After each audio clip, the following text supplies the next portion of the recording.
আপনারা কি বিশ্বাস করবেন, শুটকি যেদিন এভাবে বেটে রান্না করি সেদিন 2 প্লেট ভাত খাওয়ার পরেও পেট ভরে কিন্তু মন ভরে না। এটা যে কী পরিমাণ মজার হয়, শুধুমাত্র আপনি এই একটা রেসিপি দিয়েই পুরো ভাত খেয়ে নিতে পারবেন, আর কোনো তরকারির দরকার হবে না।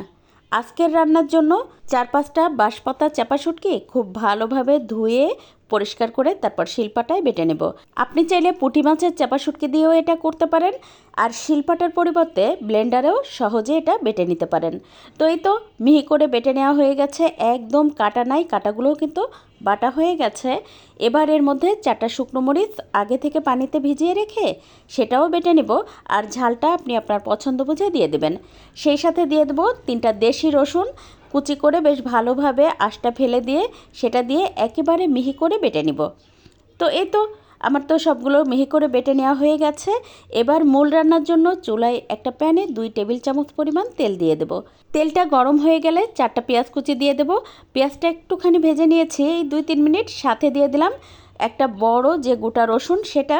তারপরে 2 মিনিট রান্না করে নিয়ে এবার এর মধ্যে দিয়ে দেব ওই যে আগে থেকে বেটে রাখা শুটকি। তারপর খুব ভালোভাবে 3-4 মিনিট এটা ভেজে নেব যেন শুটকির কোনো কাঁচা গন্ধই না থাকে। এখন এর মধ্যে দিয়ে দেবো স্বাদমতো লবণ, তার সাথে দিয়েছি আধা চা চামচ পরিমাণ হলুদ গুঁড়া, 1 চা চামচ পরিমাণ ধনে গুঁড়া। এবার এই সব কিছু খুব সুন্দর করে 5-6 মিনিট সময় নিয়ে ভালোভাবে কষিয়ে নেব।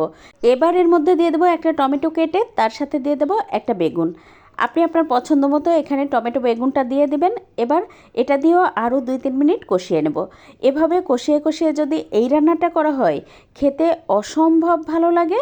এখন এর মধ্যে দিয়ে দেব বেশ খানিকটা পরিমাণ পানি, এই আধা কাপের একটুখানি বেশি ছিল। তারপরে এটা নেড়ে মিশিয়ে দিয়ে ঢাকনা দিয়ে ঢেকে রান্না করে নেব 6-7 মিনিট। এই টমেটো বেগুনটা সিদ্ধ হওয়া পর্যন্ত এটা রান্না করে নেব। তো এই তো প্রায় 6-7 মিনিট রান্না করে নেওয়ার পরে দেখতেই পাচ্ছেন সব কিছু বেশ ভালোভাবে কিন্তু সিদ্ধ হয়ে গেছে। এখন এর মধ্যে দিয়ে দেবো 4টা কাঁচামরিচ। এবার ঢাকনা দিয়ে ঢেকে আরও 2-3 মিনিট রান্না করে নেব। আর হ্যাঁ, আজকের ভিডিও কে কোথা থেকে দেখছেন আমাকে চাইলে কিন্তু কমেন্ট করে জানাতে পারেন।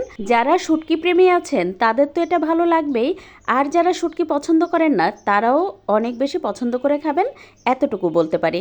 তাই ভিডিও শেয়ার করে রেখে দিবেন, এতে করে আপনার যখন দরকার হবে তখন টুক করে একটু দেখে নিতে পারবেন। আর একটা লাইক দিয়ে পেজ ফলো করে পাশে থাকবেন।